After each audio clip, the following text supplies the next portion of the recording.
안녕하십니까. AWS 온라인 시리즈 데이터 분석 및 인공지능 에디션에 오신 것을 환영합니다.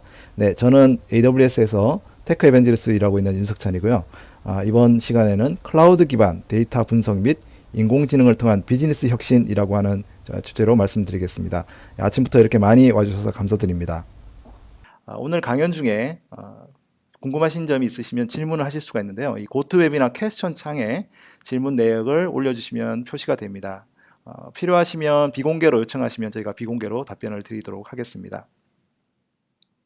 자, 오늘 강연 순서는요. 먼저 데이터 기반 의사결정을 하기 위해서 빅데이터 시장이 어떻게 변하고 있는지에 대해서 좀 잠깐 소개를 해드리고요.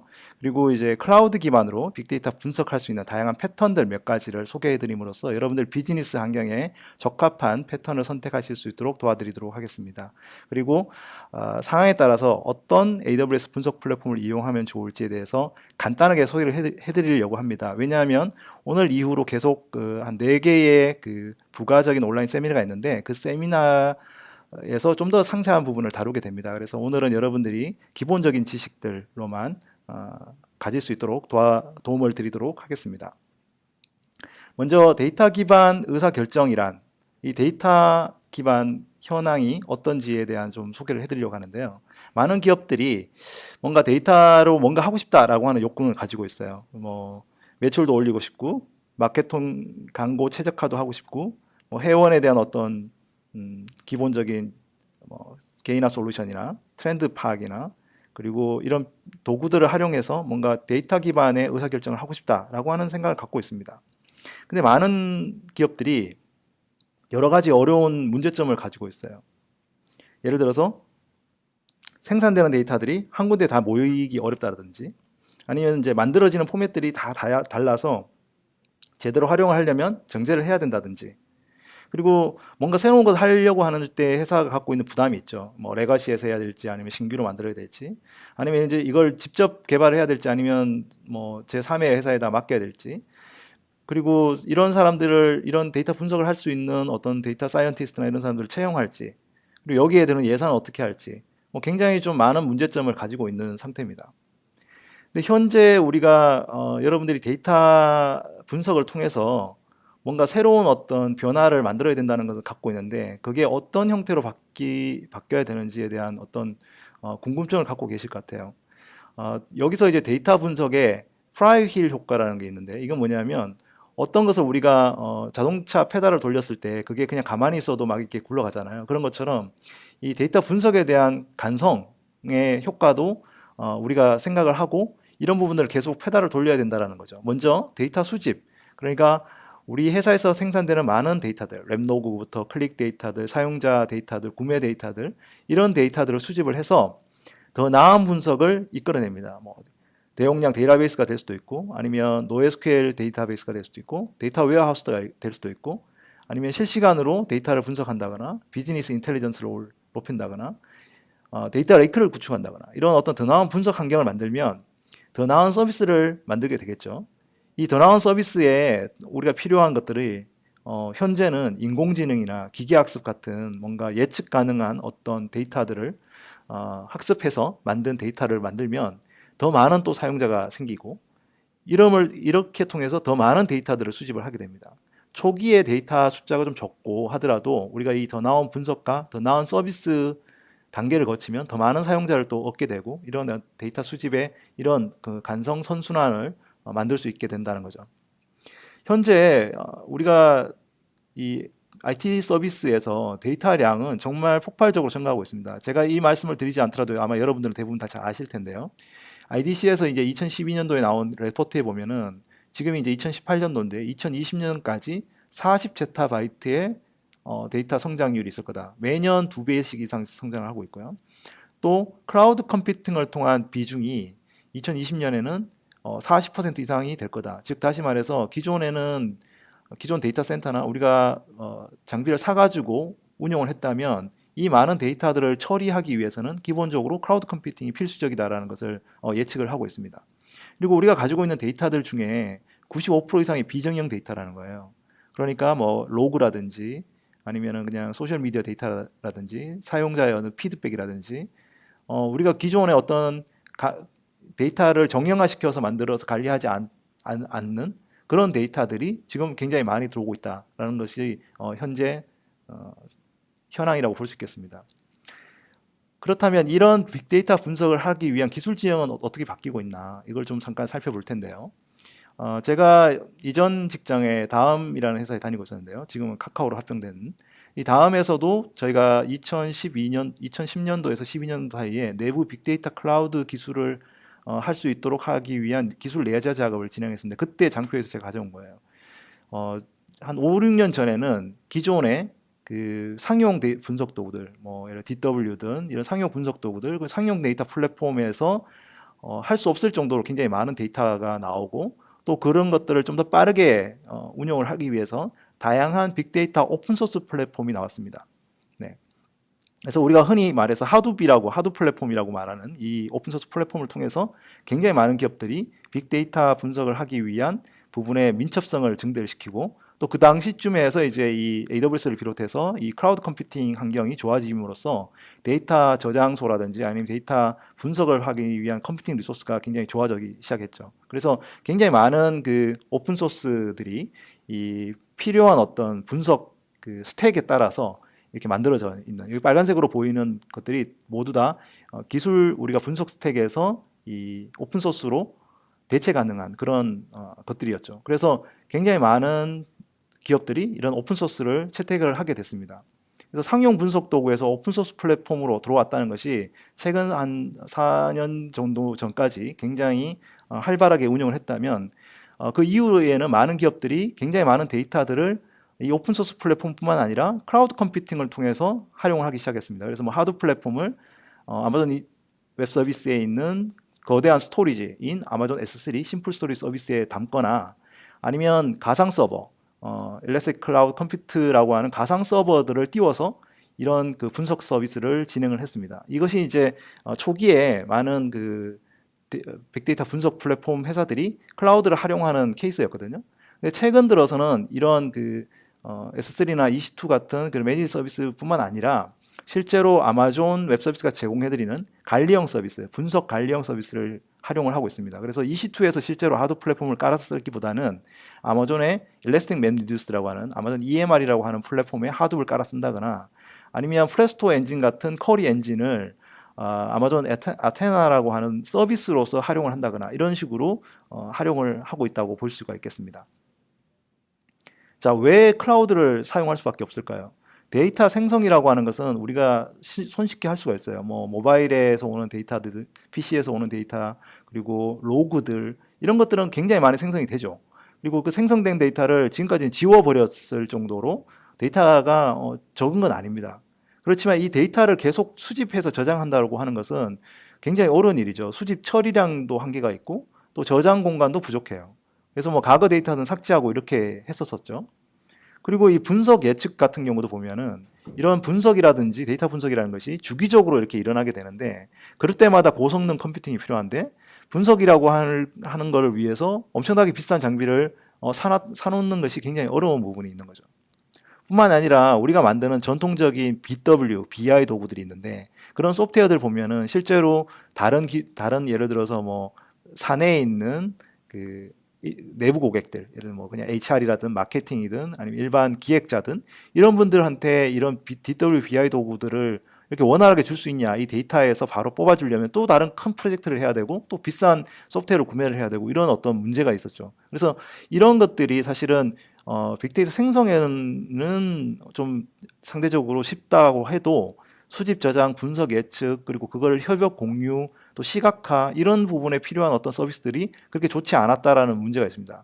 그런데 이 AWS 클라우드를 사용을 하면 이 데이터 생성부터 해서 수집, 저장, 분석, 예측, 협업 공유까지 굉장히 빠른 파이프라인이 이런 식으로 생성이 되고, 그리고 가속화된다, 이렇게 보실 수가 있어요.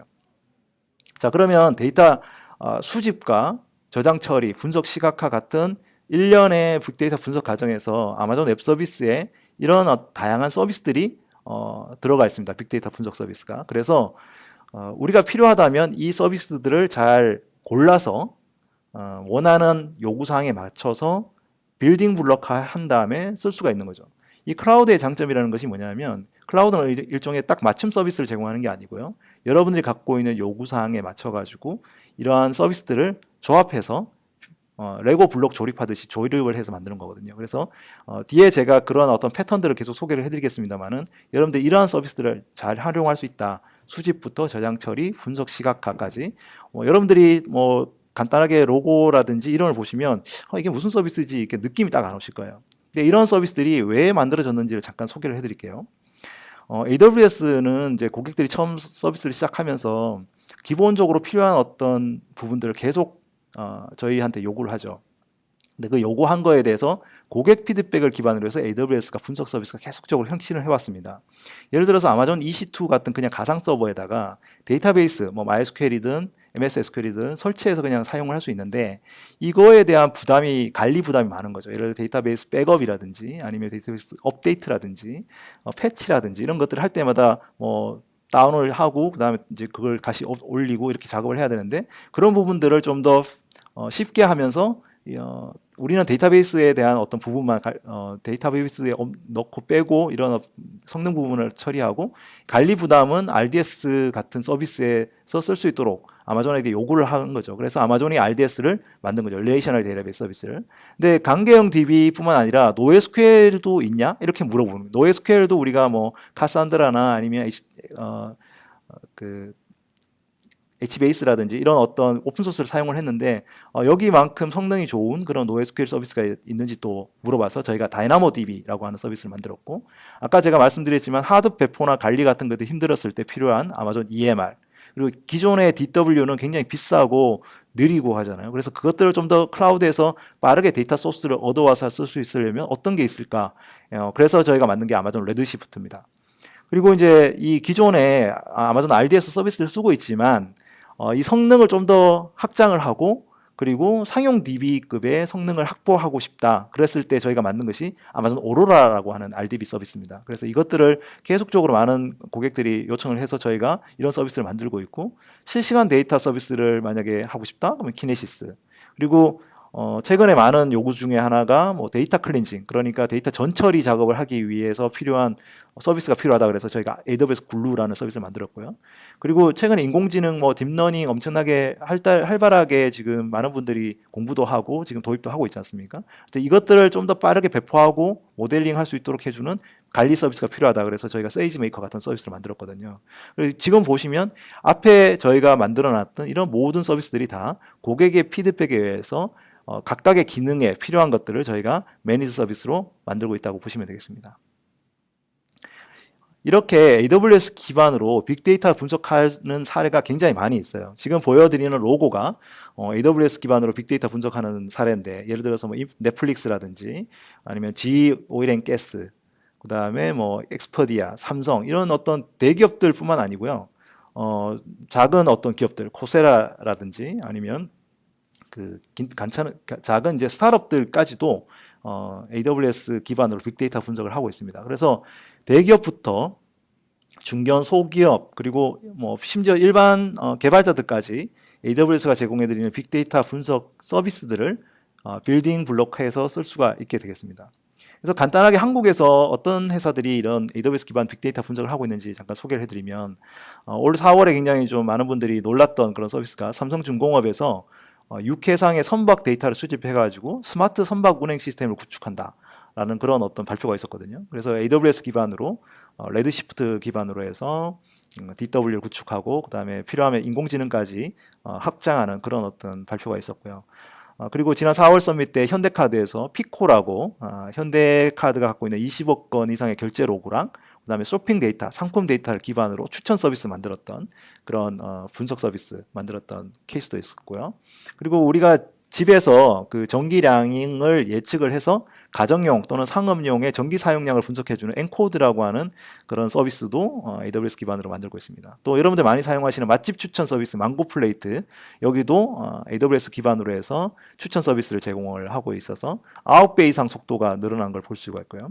그리고 데브시스터즈라고 해서 이제 게임을 만드는 쿠키런이라는 게임을 만들 때 게임 로그 수집을 해서 분석 플랫폼을 운영하는 케이스. 그리고 IGA 웍스처럼 모바일 광고를 운영할 때 모바일 광고 플랫폼을 디바이스에 추천하고 광고 추천을 하고 해서 좀 더 효율이 높은 광고를 만들 때 사용하는 부분까지도 AWS를 사용하고 있는 것을 볼 수 있습니다. 자, 그러면 이제 두 번째로 이러한 기업들이 어떻게 클라우드 기반으로 빅데이터를 분석하고 있는지 몇 가지 패턴에 대해서 소개해 드리도록 하겠습니다. 먼저 첫 번째 패턴은요. 아마 여러분들이 그냥 기존의 데이터 센터에서 빅데이터 분석을 하고 있는 플랫폼이 있는 경우가 있어요. 그런 경우에 이제 뭐 회사 내 DB라든지 ERP라든지 아니면 회사의 뭐 고객들한테 수집하는 정보 같은 것들을 수집해서 지금 현재 빅데이터 분석 플랫폼을 인용하고 있는데 이것들을 그러면 어떻게 클라우드로 이전을 하는지 사실은 기존의 데이터베이스 기반으로 뭐 강계형 DB든 아니면 NoSQL이든 간에 또는 하둡 기반으로 만들었던지 간에 이런 걸 다 갖고 계시면 그대로 AWS에 있는 데이터 마이그레이션 서비스라고 하는 게 있는데요. 이게 기존의 데이터베이스들을 클라우드로 이전을 하든지 아니면 이종 간에 이동을 하든지 아니면 동종 간에 같은 데이터 사이에 엔진만 같을 경우도 이전할 수 있는 데이터 마이그레이션 서비스라는 것을 제공해 주고 있어요. 그래서 현재 뭐 4만 5천 개 이상의 고객들이 이 데이터베이스를 마이그레이션을 한 경우도 있고요. 그리고 스노우볼이라고 해서 어떤 기기, 그러니까 우리가 온디맨드 그 온프라미스에 있는 데이터 저장소에 있는 것들을 한꺼번에 클라우드로 옮길 때 필요한 일종의 뭐라고 할까요? 외장 하드 같은 거라고 생각하시면 됩니다. 그래서 그런 것들을 저희가 제공해 드리고 있는데 그걸 통해서 클라우드로 이전을 하면 기존의 클라우드 안에는 아마존 RDS나 아니면 아마존 다이나모DB처럼 강계형 DB 또는 NoSQL 관련한 데이터베이스들을 갖고 있어서 충분히 이전이 가능하고 이런 걸 이제 여러분들이 하드웨어를 통해서 분석한다거나 레드시프트의 DW 서비스를 활용해서 분석 도구로 바꿀 수가 있습니다. 가장 대표적인 예 중에 우리가 흔히 많이 사용하시는 그 여행사 글로벌 여행사 중에 엑스퍼디아라고 하는 회사가 있죠. 이 엑스퍼디아는 그 호텔 시장 가격 실시간 분석을 위해서 기존에는 MS SQL 서버를 사용하고 있었어요. 그런데 이것을 이게 너무 이제 뭐 비용도 그렇고 확장성도 그렇고 그래서 클라우드로 이전을 해보자. 그래서 기존의 데이터 마이그레이션 서비스를 이용해서 아마존 오로라로 이동을 하고 그리고 오로라에 올라가 있는 그런 그 데이터베이스들을 기반으로 해서 레디스를 서비스를 해주는 엘리트 캐시 저희 매니지 서비스입니다. 그리고 레드시프트 같은 DW하고 연동을 해서 고가용성 데이터 저장 및 분석 플랫폼을 구축한 사례가 있습니다. 그래서 기존의 MS SQL을 쓸 때보다 질의 시간은 거의 뭐 80% 이상 90% 가까이 감소하고 그리고 데이터 150억 행도 추가로 이렇게 마이그레이션을 잘 해서 이제 사용하고 있는 그런 사례를 볼 수 있겠습니다. 그래서 기존에 뭐 오라클이라든지 아니면 MS SQL이라든지 기존의 상용 DB에서 클라우드 기반의 네이티브 DB인 뭐 오로라로 이동을 하고 그리고 이를 통해서 실제로 뭐 레디스나 레드시프트를 통해서 분석하는 그런 사례를 보실 수가 있겠습니다. 그리고 예를 들어서 사용자들의 어떤 데이터의 양이 굉장히 계속 폭발적으로 추가하고 그리고 라이트가 계속되면서도 실시간으로 처리를 빨리 해야 되는 그런 경우에는 RDB보다는 NoSQL이 훨씬 더 유용하죠. 예를 들어서 아마존 프라임데이라고 하는 것을 이제 아마존닷컴에서 매년 진행을 하고 있는데 이 프라임데이라는 것은 하루 만에 굉장히 많은 주문이 들어오고 고객이 카트에 담고 그걸 주문하고 하는 것이 들어오잖아요. 그래서 이런 것들을 좀 더 빠르게 초당 수백만 건 이상의 처리를 하려면 어떻게 해야 될지 기존의 RDB로는 거의 불가능한 거죠. 그래서 고객 구매를 하는 그런 DB 시스템을 오라클에서 다이나모DB로 이동을 하고 그래서 수백만 건을 처리를 해서 기존에 한 1초 이상 걸리던 처리 건수가 100ms로 감소를 한 것을 보실 수가 있어요. 그래서 작년 프라임데이 때 초당 1,300만 건 이상이 요청 처리가 된 그런 것을 보실 수가 있습니다. 이렇게 그 RDB로 분석을 하기 어려운 곳들은 NoSQL 그것도 이제 아마존이 제공해드리는 다이나모DB라고 하는 그런 어떤 매니지드 NoSQL 서비스를 활용하면 굉장히 고가용성의 고성능의 분석도 가능하다 이렇게 보실 수가 있겠습니다. 뿐만 아니라 이 삼성전자 같은 경우도요. 삼성전자가 최근에 갤럭시가 굉장히 많이 사용이 되면서 삼성전자 갤럭시 폰에서 나오는 디바이스에서 나오는 데이터들이 있죠. 폰 로그라든지 아니면 앱 사용 비율이라든지 아니면 사용자가 올리는 컨텐츠라든지 이런 것들을 분석하는 플랫폼이 삼성전자 내부에 가지고 있는데 이것들을 기본적으로 클라우드에서 구축한 사례를 보실 수가 있습니다. 그래서 수십억 건 이상의 디바이스 애플리케이션 데이터를 S3에 저장을 하고 그리고 아마존의 일러스트 맵리듀스를 통해 가지고 데이터 처리를 한 다음에 그것들을 재사용 가능하게끔 데이터 마트를 구성하는 그런 사례를 보실 수가 있어요. 그래서 RDS에도 저장을 하고 레드시프트 같은 DW에 저장을 해서 다양한 내부 시스템에서 분석 데이터 API를 쓸 수 있도록 만들어주는 그런 클라우드 기반의 하둡 데이터 분석 플랫폼도 만들었던 그런 어떤 사례도 가지고 있습니다. 제가 그 나중에 발표 자료가 공유가 되면 여기 영상들이 다 있으니까요. 궁금하신 분들은 영상을 클릭해서 한번 꼭 보시면 도움이 되실 것 같습니다. 자, 그러면 두 번째는 기존에 우리가 데이터 분석 플랫폼을 갖고 있지 않는데 내가 처음으로 클라우드 기반의 데이터 분석 실험을 한번 해보고 싶다. 그러면 어떻게 처음 시작하는 게 좋을까라고 이제 궁금하신 분들이 있으실 것 같아요. 근데 처음 구축을 할 때는 사실은 모든 걸 다 옮겨온다는 것은 굉장히 큰 일이잖아요. 그래서 작게 시작하시고 그리고 그것들을 작은 것들을 계속 반복적으로 해가지고 클라우드에서 얼마만큼 좋은 분석이 이루어나는지를 계속 테스트를 하시면서 검증을 하시면서 옮기시기를 권장을 드립니다. 그런데 앞서서 기존의 빅데이터 플랫폼을 구축을 해놓은 경우에는 이제 그대로 가져오는 것이 좀 더 이득이 있을 수 있지만 실제로 처음 시작하실 때는 뭔가 두 가지의 어떤 중요한 점들이 있습니다. 하나는 뭐냐면 여기 보시는 이제 데이터 레이크라고 하는 개념이 있는데요. 기존에는 우리가 데이터를 모든 분석 플랫폼들이 각자 가지고 있었어요. 그런데 지금은 이 데이터 레이크라는 걸 통해서 하나의 저장소에다가 모으고 그리고 이것들을 분석할 때도 굉장히 빠른, 네, 그러니까 서버를 세팅을 하고 서버를 운영한다기보다는 클라우드가 제공해주는 네이티브 분석 서비스, 그러니까 우리가 서버 관리 없이 바로 분석을 할 수 있는 서블리스 분석 서비스를 활용하는 것이 도움이 됩니다. 그래서 데이터 레이크와 서블리스 분석 서비스, 이게 굉장히 중요하다. 처음 시작하시는 분들한테는. 왜 데이터 레이크가 중요하냐? 모든 종류의 데이터가 한 곳에 저장이 돼 있어야만이 클라우드에서는 전처리라든지 분석이라든지 기계학습이라든지 다양한 분석을 실행을 할 수가 있습니다. 과거에 우리가 데이터 센터에 있을 때는 그 데이터 레이크를 구축하기 위해서 그 분석 플랫폼의 데이터가 모이는 저장소를 구축한다는 건 대단한 큰 일이었어요. 그런데 현재 클라우드에서는 아마존 S3라고 하는 굉장히 좋은 매시브한 무제한 저장소가 있기 때문에 여기에 모든 데이터들을 다 쌓아놓고 필요할 때마다 꺼내 쓸 수 있도록 그렇게 하실 수가 있습니다. 최근 에버딘의 그 시장 조사에 따르면 데이터 레이크를 구축한 기업들이 다른 기업에 대비해서 9% 이상 매출 증가를 기록했다라는 어떤 조사 결과가 있거든요. 그래서 이 데이터 레이크를 구축을 하면 운영 효율성뿐만 아니라 기존의 각 부서별로 갖고 있었던 데이터들을 한꺼번에 모아서 서비스하는 것, 그리고 트랜잭션 비용도 절감하는 뭐 이런 어떤 효율성에 굉장히 높은 장점이 있고요. 그리고 모든 그 구현된 데이터 레이크가 데이터 품질이나 서비스 정보 제공 속도나 분석 정교성이나 효과나 이런 것들이 다 높다, 이렇게 보실 수가 있습니다. 그래서 여러분들이 꼭 데이터 레이크라는 것은 기존에 이제 뭐 빅데이터 플랫폼을 갖고 계신 분들도 이제 지향해야 되는 바지만 처음 만약에 서비스를 시작하신다면 모든 데이터를 클라우드에 한 군데에 모으는 작업, 굉장히 중요하다고 보실 수가 있습니다.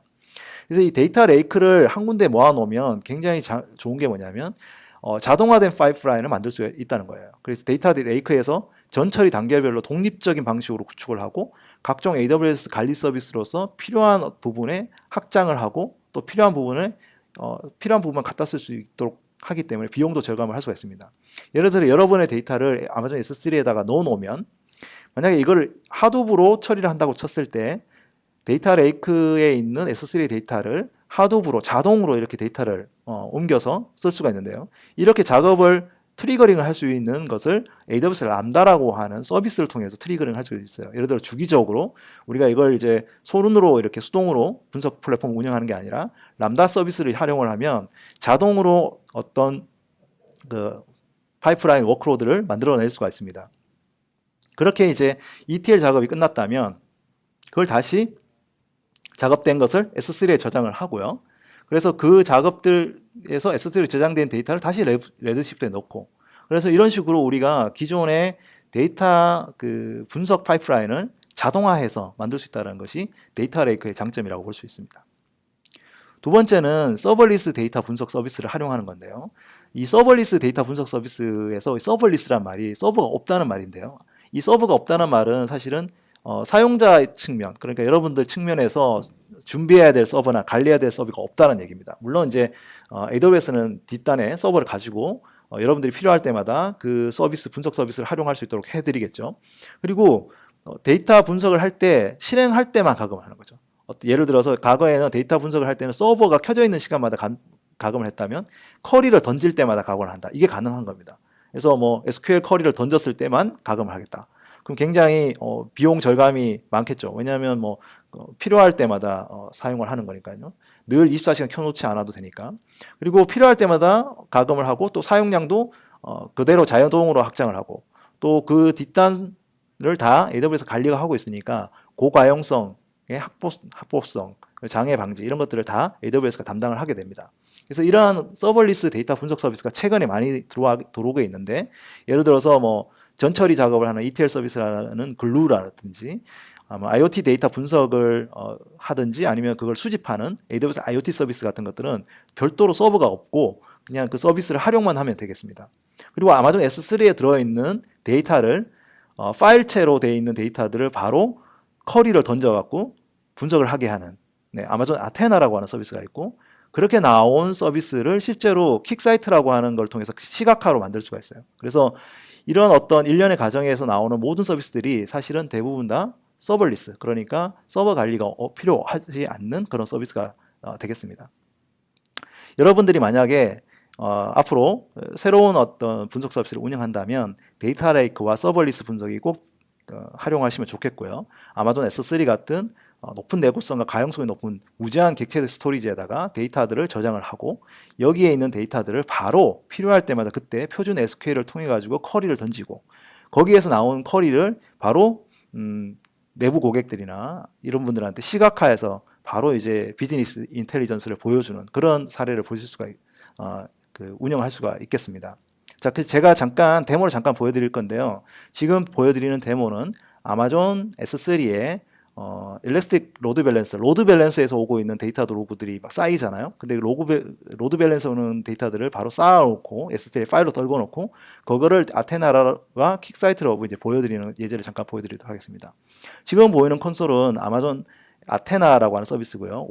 왼쪽에 보시면 ELB 로그가 이런 식으로 쌓여 있는 것을 보실 수가 있어요. 그러면 우리가 간단하게 이걸 분석하기 위해서 전처리해야 되고 이래야 되는데 그렇지 않아도 바로 이런 간단한 그냥 CSV 형태로 되어 있던 파일에 필요한 쿼리를 이렇게 던지면 가장 첫 번째 5개 정도만 보여줄 수도 있고요.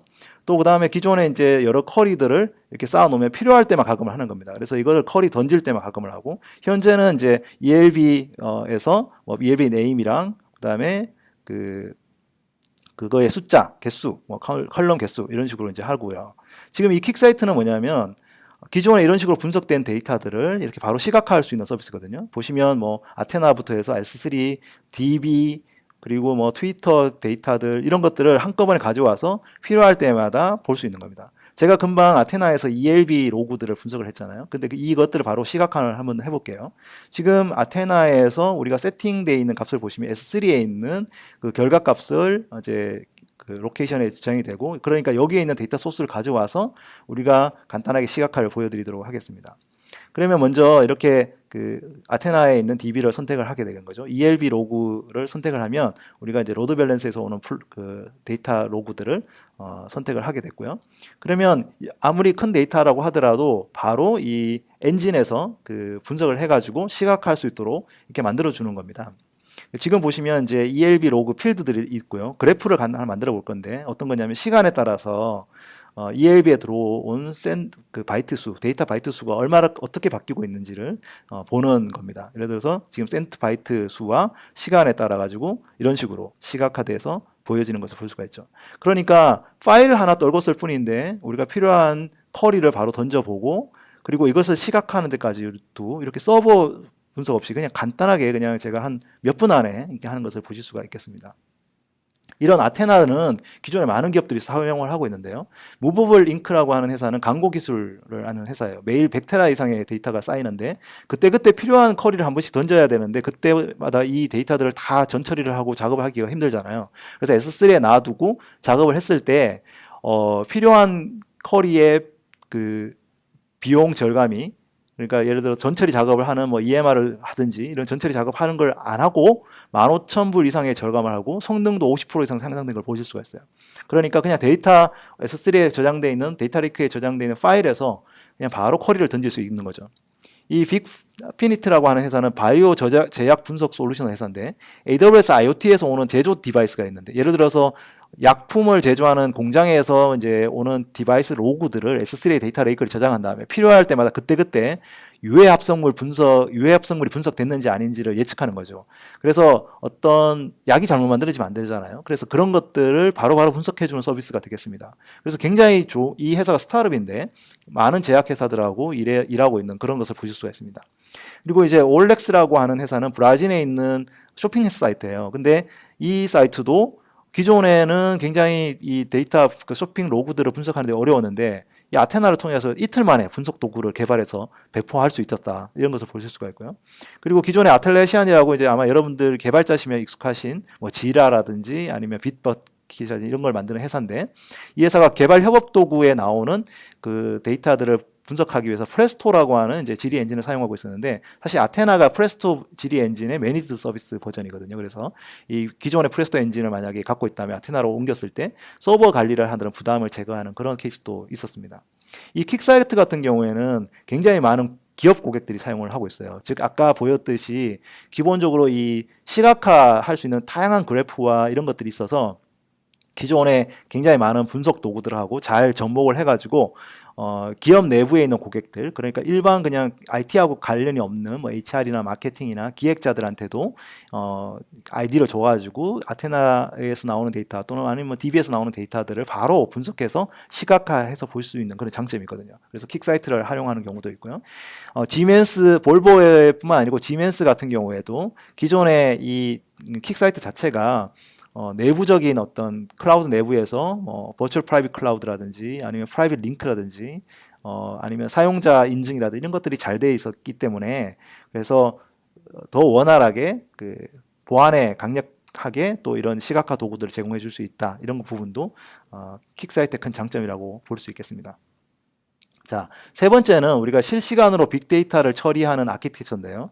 기존에 우리가 정적인 데이터들은 많이 처리를 하고 있지만 어떤 소셜미디어라든지 아니면 어떤 유저의 비헤이비어라든지 모바일에서 나오는 클릭 데이터라든지 이런 것들은 실시간으로 캡처를 해서 그 이벤트를 처리를 해야 될 필요가 있거든요. 그럴 때 우리가 사용하는 서비스가 아마존 키네시스라고 하는 서비스입니다.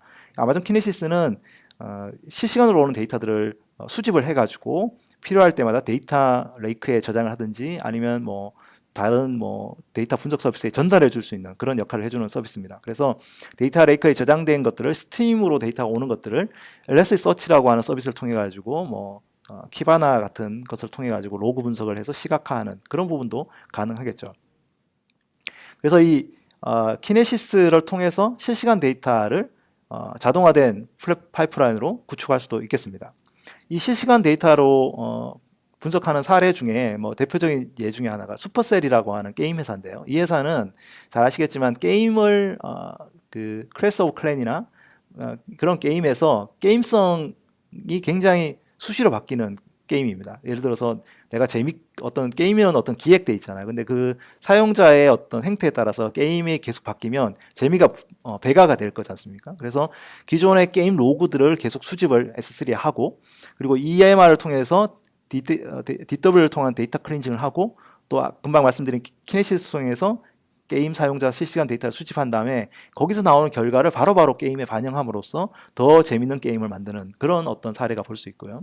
그리고 대표적으로 AWS를 사용하고 있는 넷플릭스 같은 경우도 넷플릭스도 그 동영상 스트리밍 서비스를 하잖아요. 그러면 어떤 서비스 사용자한테 그 영상이 끊기고 있는지 아니면 이게 네트워크가 제대로 운영되고 있는지 그 10만 대 이상의 서버에 대한 로그 분석이 필요해요. 지금 넷플릭스 같은 경우에는 AWS에서 수십만 대의 그 가상 서버를 사용을 하고 있는데 1000여 개 이상의 키네시스 샤드에다가 그 서버에서 오는 로그들을 VPC 로그, 그러니까 프라이빗 클라우드의 그 네트워크 플로우 로그를 쌓아놓고 그걸 통해서 네트워크 트래픽을 분석한 다음에 고객들한테 어떤 스트리밍 서비스가 문제가 있는지 여부를 파악해서 처리를 하는 실시간으로 그 문제를 해결하는 그런 어떤 서비스 사례도 가지고 있는 것을 보실 수가 있습니다. 지금 보여드리는 것은 여러분들 메이저리그 야구 좋아하시죠? 메이저리그에서 ESPN에 보시면은 이 스탯캐스트라는 어떤 영상이 나오고 있습니다. 이게 뭐냐면 어떤 선수들이 플레이를 하고 난 다음에 그 결과를 예측하고 그 실시간 데이터를 기반으로 해서 기존 데이터와 분석한 결과를 같이 보여주는 그런 사례가 되겠습니다. 그래서 이 플랫폼이 지금 AWS 기반으로 만들어져 있는데요. 17페타바이트 되는 야구 게임 데이터를 고객에게 실시간으로 전달해서 방송으로 보여주는 거죠. 이 지금 구장에 보시면은 이런 식으로 이 야구 플레이어들, 뭐 심판, 공들의 어떤 부분들을 트래킹하는 어떤 트래커가 이렇게 카메라가 있고요. 이 카메라를 통해서 트래킹된 데이터들을 실제로 AWS 플랫폼에서 리얼타임으로 분석하고 그것들을 이제 방송으로 보여주고 있다. 이렇게 보실 수가 있겠습니다. 굉장히 재밌는 서비스죠. 네, 홈런이네요.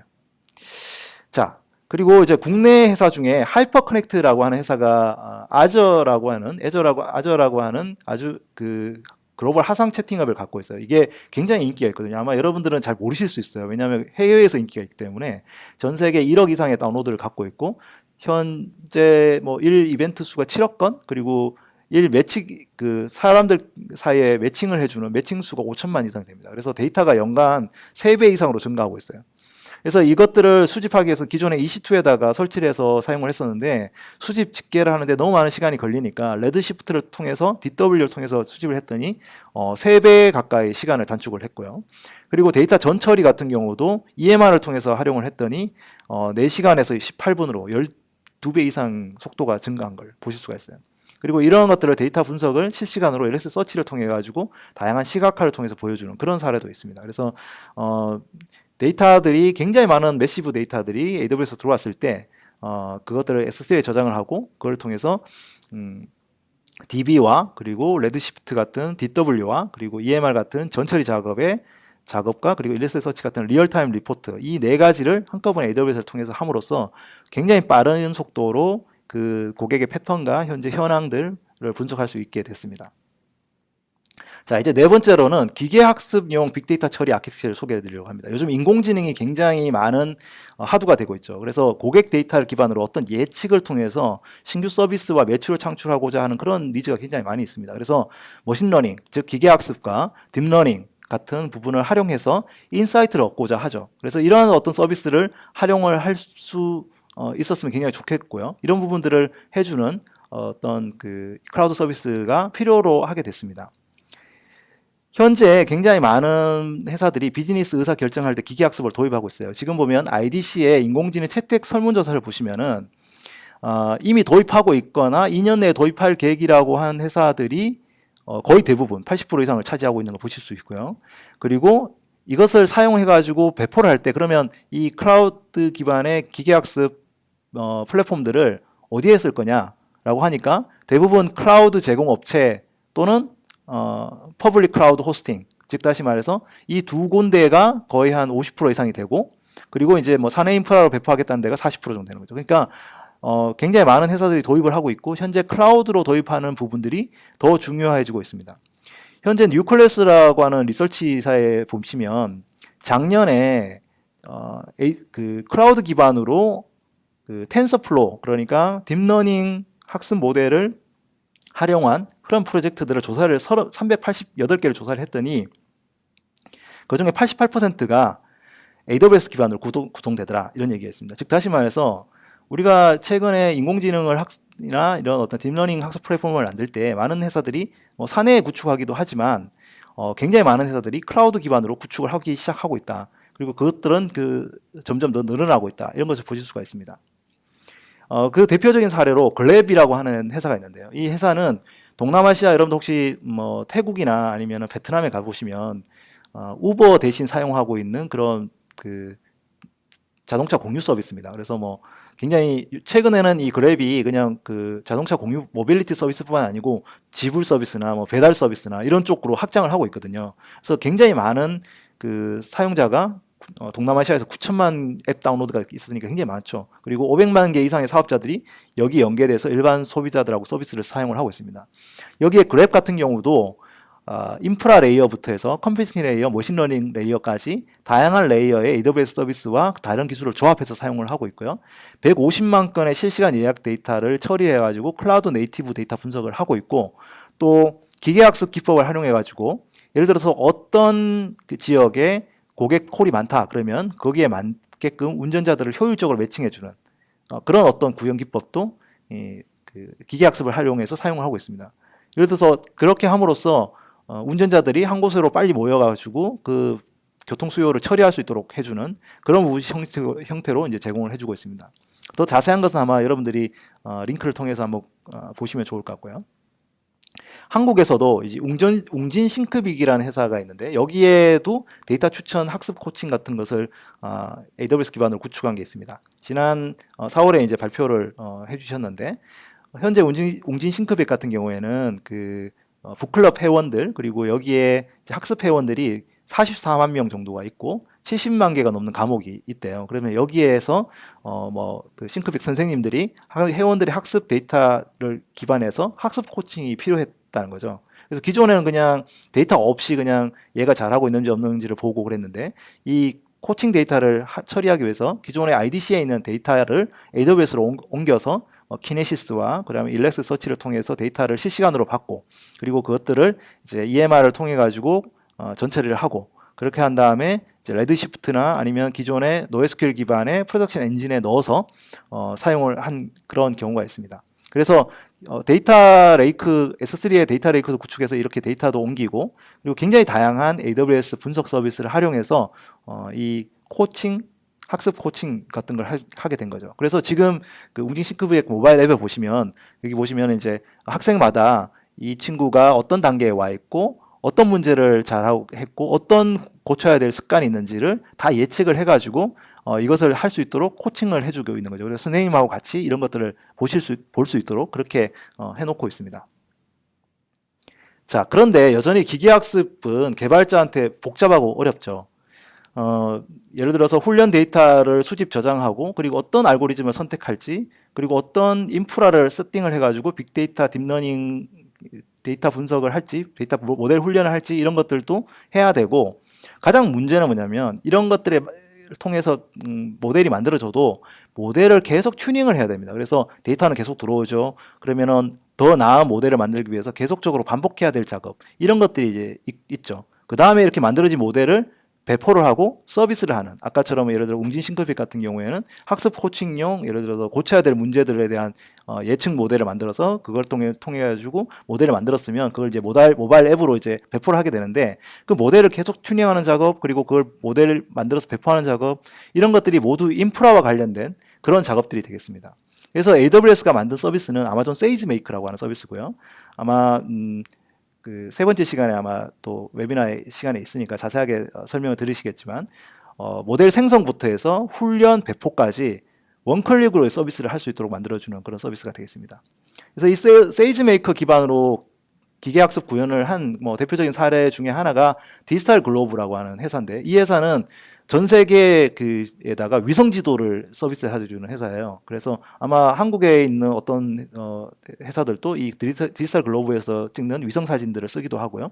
구글이나 이런 다른 회사들도 여기에서 아웃소싱 받아서 사용을 하기도 합니다. 그러면 이 위성 사진들이 어떤 위치는 많이 보이고 어떤 위치는 사람들이 많이 이렇게 보고 어떤 위치는 잘 안 보잖아요. 예를 들어서 아프리카 저기 초원의 사막 이런 데는 잘 안 볼 거잖아요.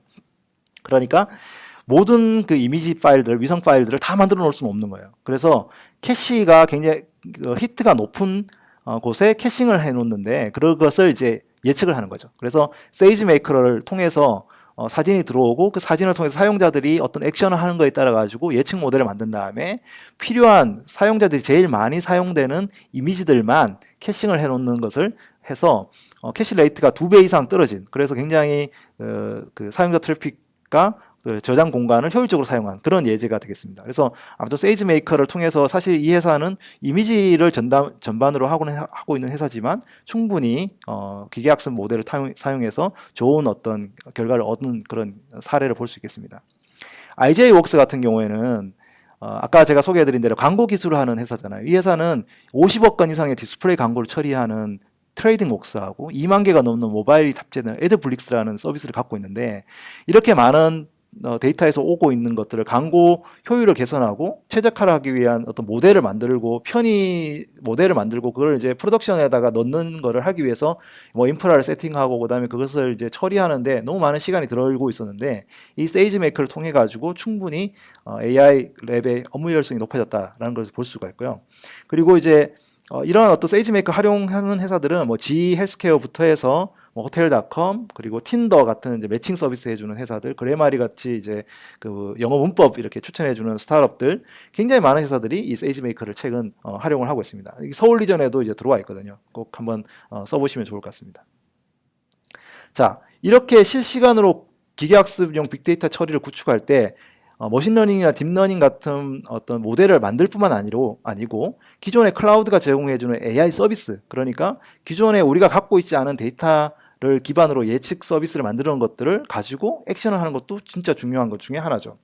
대표적으로 아마존에는 레커그니션 이미지 앤 비디오라고 하는 서비스가 있어요. 이건 뭐냐면 우리가 어떤 영상이나 비디오를 올려 업로드를 하면 수십억 개의 이미지 동영상에서 AWS가 이미 지속적으로 학습을 해서 만들어 놓은 시각 분석, 그러니까 뭐 그 어떤 사진에 사람이 있는지, 아니면 뭐 산이 있는지, 자전거가 있는지, 또는 텍스트가 있는지, 텍스트 분석하는지, 아니면 뭐 유해 그 이미지가 들어 있는지, 그리고 사람의 얼굴에 있는 뭐 감정이라든지 이런 걸 분석하는 거, 유명인사 분석하는 거, 이런 어떤 서비스가 이미 만들어져 있는 거죠. 우리가 따로 이미지 분석 서비스를 구축하지 않더라도 충분히 가능하고요. 여기에 이제 가장 대표적인 것 중에 이제 뭐 예를 들어서 레코니션 비디오 같은 경우에는 사물 이동 추적 기능이 있어요. 예를 들어서 동영상을 우리가 보고 있을 때 사람이다, 개다, 그리고 사람이 이렇게 4명이 있다. 근데 이 4명이 어떤 식으로 이동을 했는지 이런 것들을 분석할 수 있는, 이런 것들은 사실은 이제 뭐 딥러닝 모델을 만들어서 분석할 수도 있지만 그 레코니션 비디오를 통해서 이미지로서 이제 그 API로서 서비스가 되고 있습니다. 그래서 스타트 퍼슨 트래킹이라고 하는 걸 통해 가지고 그 영상을 올리면 그 퍼슨 트래킹을 이런 식으로 제이선으로 바로 이렇게 내려주는 이런 것을 할 수가 있죠. 그러면 기존에 우리가 어떤 뭐 예를 들어서 뭐 그 특정 어떤 인식 서비스는 모델로 만들었다고 해도 이런 어떤 일반적인 어떤 그 기능들은 레코니션 비디오를 통해서 그 아마존이 제공하는 AI 서비스를 통해서 쓸 수. 네, 이러한 레코니션을 다양하게 활용하는 사례를 좀 소개를 해드리려고 하는데요. CPAN 같은 경우에는 미국에 있는 공영방송이죠. 여기에 방송 영상을 분석할 때 방송 영상에 어떤 사람이 들어왔는지, 그리고 어떤 메타데이터가 있는지를 태깅할 때 하는데 사용하기도 하고요. 그리고 아프리카의 그 어떤 은행은 대출 서비스를 제공할 때에 필요한 생체 인식을 할 때 이 레코니션을 활용하기도 합니다. 사실 이런 아프리카 같은 나라는 뭐 공인인증서가 있지도 않고, 뭐 주민등록번호 체계가 만들어져 있지도 않고, 그런 디지털 시스템이 없을 수 있잖아요. 그러니까 처음부터 아예 그냥 그런 사람의 얼굴 인식을 통해서 인증 같은 걸 할 수 있는 그런 것들이 가능하겠죠. 그리고 이제 예를 들어서 성매매 관련 수사를 하기 위해서 법집행 기관에 사용할 수 있는 도구를 제공해주는 트래픽 잼이라고 하는 서비스를 만드는 그런 회사도 현재 있고요. 그리고 한국의 기아 자동차 같은 경우에는 지난 이제 CES 2018에 출품된 안면인식 컨셉화가 있어요. 예를 들어서 차를 탈 때 사람 얼굴로 인식을 해서 이게 시동이 걸릴 수 있게 하고, 그리고 어떤 뭐 음성 인식을 통해 가지고 자동차를 움직이는 그런 어떤 컨셉을 보여준 적도 있습니다. 그래서 다양하게 지금 이제 사용하고 있는 고객들이 굉장히 많이 있다고 보시면 되겠습니다. 그러면 우리가 이런 어떤 사용자들의 데이터를 기반으로 해서 아마존 레코니션 같은 걸 통해서 만들어진 이미지 기본적인 기능들하고, 그리고 세이지메이커에서 만들어진 독특한 어떤 나만의 그 비즈니스 로직하고를 결합해 가지고 좀 더 그 사용자 친화적이고 좀 더 똑똑한 그런 어떤 서비스를 구축할 수도 있을 것 같습니다. 자, 그러면 이런 어떤 그 서비스는 단순히 그런 인공지능 같은 경우에는 뭐 큰 기업들만 대상이냐? 그렇지 않아요. 굉장히 많은 스타트업들도 이 딥러닝이라든지 아니면 이런 이미지 인식, 음성 인식, 그리고 뭐 OCR 인식 이런 걸 통해서 서비스를 하고 있고요. 한국 같은 경우도 메스프레소라는 회사가 보시면은 딥러닝을 활용해 가지고 수식 문자 인식을 통한 문자의 풀이 기능을 제공합니다. 예를 들어서 모르는 문제를, 수학 문제를 예를 들어 중간고사를 치고 난 다음에 이 문제를 몰라요. 그러면은 이거를 이제 사진을 딱 찍어서 올리면 그것들을 똑같은 그 모델 트레이닝을 통해서 만들어진 문제를 찾아가지고 문제풀이를 바로 해주는 5초 만에 해주는 그런 어떤 서비스를 제공하는 회사입니다. 이 칸다라고 하는 앱은 원래는 수학 문제를 올리면 선생님하고 매칭해주는 서비스였는데 AWS에서 이 딥러닝 기반 모델 학습 OCR 학습을 한 다음에 그걸 통해서 굉장히 빠르게 그런 문제풀이를 해줌으로써 굉장히 많은 사용자 수가 늘었던 그런 어떤 사례가 되겠습니다. 그리고 중국의 스타트업인 투심플 같은 경우에는 이렇게 그 자율주행용 소프트웨어를 만드는 회사거든요. 그래서 이렇게 만든 소프트웨어로 기본적으로 그 미국에서 레벨 4의 트럭 자율주행 트럭을 지금 현재 테스트하고 상용화를 진행하고 있어요.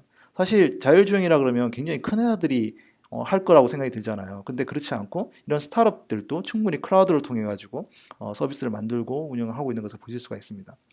그래서 AWS가 제공해주는 클라우드 서비스라는 것은 이 인프라스트럭처부터 해서 코어 서비스, 컴퓨팅, 스토리지, 뭐 데이터베이스, 보안 서비스, 관리 서비스뿐만 아니라 빅데이터 분석 서비스, 데브옵스, 모바일 서비스, IoT, 기계학습, 머신러닝, 그리고 엔터프라이즈용 서비스, 데이터 마이그레이션 서비스 이런 어떤 다양한 부분의 모든 부분이 이제 150개 이상의 서비스를 제공을 해주고 있습니다. 특히 이제 데이터 분석을 하기 위해서 코어 서비스인 컴퓨팅랑 스토리지, 데이터베이스뿐만 아니라 애널리틱스, 데이터 웨어하우스나 비즈니스 인텔리전스, 하둡 서비스, 스트리밍 데이터 처리, 그다음에 뭐 로그, 일러스트 서치 기반한 로그 서비스, ETL 서비스 같은 지금까지 말씀드린 분석 서비스뿐만 아니고 머신러닝 서비스들이 많죠. 뭐 딥러닝을 위한 인프라뿐만 아니라 세이지메이커, 그다음에 이미지 인식 서비스, 그리고 뭐 TTS 엔진, 뭐 이런 굉장히 다양한 머신러닝 서비스를 통해 가지고 우리가 다양한 그 분석 서비스의 요구 사항을 처리를 할 수가 있겠습니다. 그래서 여러분들이 이 세미나 끝나면서 제가 꼭 말씀드리고 싶은 것은 기존의 클라우드하고 인공지능이라는 어떤 그 기술 조류의 변화라는 것은 사실은 누구도 거슬릴 수 없는 대세라는 거죠. 그러니까 여러분들 꼭 그 회사에서 그거 꼭 우리가 해야 돼. 뭐 꼭 클라우드에서 빅데이터 분석해야 돼. 뭐 인공지능 우리가 꼭 배워야 돼. 이렇게 생각하지 마시고 미래와 싸우지 마시고 이제 이 새로운 변화에 좀 더 빠르게 움직이기 위해서는 클라우드와 인공지능 그리고 빅데이터 분석을 결합한 비즈니스 의사결정이 꼭 필요하다. 이렇게 말씀드릴 수 있겠습니다. 자, 이 비즈니스 의사결정을 위한 빌딩 블록을 한 번 더 복습을 하고 가겠습니다. 데이터 수집 같은 경우에는 스트리밍 데이터, 즉 실시간 데이터에는 키네시스 같은 서비스를 사용을 하고 데이터 센터와의 연결을 하기 위해서는 뭐 다이렉트 커넥트 같은 AWS 서비스를 활용하고요. 그리고 기존의 데이터 센터에 있는 데이터들을 빨리 옮기고 싶다. 그러면 스노우볼 같은 서비스를 쓰고 그리고 뭐 오라클이나 기존의 RDB 또는 DW의 데이터들을 빨리 데이터베이스 마이그레이션을 쓰고 싶다. 그러면 데이터베이스 DMS 서비스를 사용할 수가 있겠습니다. 저장 처리를 할 때는 데이터 레이크 한 곳에 모아야 됩니다. 데이터를. 그래서 아마존 S3에다가 전부 다 모으는 그런 어떤 데이터 레이크의 그 베스트 프랙티스를 꼭 활용을 하시면 좋겠고요. 그리고 이것들을 데이터 카탈로그를 만들어서 나중에 분석이나 시각화를 할 수 있는 ETL로 가져가기 위한 서버리스 서비스인 글루 꼭 필요하다고 볼 수 있습니다. 그 다음에 분석이나 시각화를 위해서 다양한 서비스가 있죠. DW, 레드시프트, 그리고 비정형 데이터를 처리할 수 있는 스팍이나 하둡을 쓸 때는 EMR, 그리고 아테나처럼 에드워 쿼리를 던질 때는 아테나, 그리고 아까 시각화를 할 때는 킥사이트, 기계학습 플랫폼을 운영할 때는 세이지메이커. 그래서 여러분들의 갖고 있는 내부 사용자 시스템, 그리고 고객 대상 서비스, 그리고 다양한 솔루션과 연동하는 부분들까지도 이 AWS 클라우드에서 나온 빅데이터 분석 플랫폼을 사용할 수가 있겠습니다. 자, 여러분들이 기술 및 구현을 할 때 다양한 AWS 클라우드 솔루션이 있다. 다시 한번 복습을 하고 넘어가시면 다음 시간에 웨비나를 따라가실 때 좀 도움이 될 것 같습니다. 기존에 여러분들 데이터베이스를 갖고 있으시면 MySQL이나 PostgreSQL, 오라클, SQL 서버, 마리아DB 전부 다 이제 RDS, 릴레이셔널 데이터베이스 서비스가 갖고 있고요. 그리고 아마존 오로라라고 하는 아마존이 직접 만들고 있는 그런 어떤 고성능의 데이터베이스 엔진도 갖고 있습니다. 그래서 꼭 활용하셨으면 좋을 것 같고요. 신규 애플리케이션이나 마이그레이션을 하는 경우에는 NoSQL인 경우에는 다이나모DB, 그리고 상용 DB급 엔진을 갖고 있는 RDB를 쓰신다면 오로라로 옮기시는 것을 이제 권장해 드립니다. 그리고 이제 인메모리 저장소나 캐시가 필요할 때는 일라스틱 캐시, 제가 오늘은 뭐 이렇게 깊게 말씀을 드리지 않았는데, 그리고 DW가 필요하면 레드시프트, 그리고 레드시프트에 스펙터럼이라는 서비스 있거든요. 그걸 활용해서도 좋겠습니다. 그리고 서버리스 데이터 질의를 할 때는 아테나와 킥 서비스, 킥 사이트, 그리고 하드 플랫폼은 EMR. 다시 한번 강조를 드릴게요. 그리고 실시간 데이터 처리는 키니시스와 엘렉스서치 서비스. 그리고 자연어 처리를 하기 위해서는 뭐 컴프렌드나 트랜스레이션 이런 어떤 AI 서비스들이 있으니까요. 그것은 이제 여러분들 더 공부해 주시면 좋을 것 같고요. 세이지 메이커나 이런 것을 통해서 인공지능 기계 학습을 사용하실 수가 있겠습니다. 이제 대충 어떤 서비스명과 그리고 이 활용할 수 있는 기술 구현 사항과 요구 사항에 대해서 어느 정도 매칭이 되셨죠. 네, 제가 계속 반복을 했으니까 여러분들이 좀 어느 정도 기억을 하시면 좋을 것 같습니다. 네, 긴 시간 동안 함께 해주셔서 대단히 감사드립니다. 여러분들 혹시 이제 관련된 정보들을 알고 싶으시면 아래에 있는 정보를 좀 활용해 주시면 좋을 것 같고요. 그리고 앞으로 저희가 더 나은 세미나를 준비하기 위해서 설문조사도 꼭 참석해 주시면 감사하겠습니다. 네, 감사드리고 오후에 있는 세미나에도 많이 참여 부탁드립니다. 감사합니다.